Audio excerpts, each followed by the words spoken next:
Wall Street just hit the brakes, and the reason why could shake the entire month of December. Here's what's really happening behind today's. Dow dropped. The Dow Jones Industrial Average slipped again on Tuesday, dropping nearly 120 points as traders froze ahead of the critical Federal Reserve rate decision.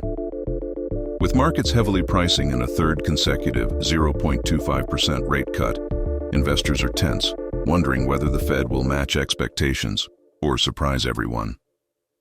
The S&P 500 managed a slight gain, and the Nasdaq pushed higher, but the Dow lagged, reflecting caution as markets wait for the Fed's updated economic projections. According to Fed futures, there's now an 87% probability of a rate cut, a sharp jump from just a month earlier.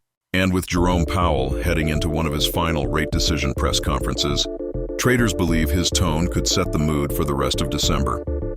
Beyond this week's decision, analysts say Wall Street is already shifting focus toward the future of Fed leadership and how communication strategy may evolve heading into 2026. With inflation still uneven and labor data cooling, markets want to know if policymakers plan to keep rates accommodative or pull back. Rate-sensitive stocks surged, with the Russell 2000 hitting a new intraday high as lower borrowing costs boost small caps. Silver miners jumped, fueled by silver breaking above $61 per ounce, a fresh record.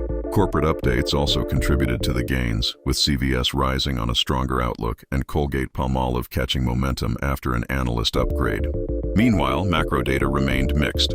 JOLTS job openings stayed stable, but hiring and quits slowed into Q4, while small business inflation worries climbed to their highest level since early 2023, pressured by rising tariffs.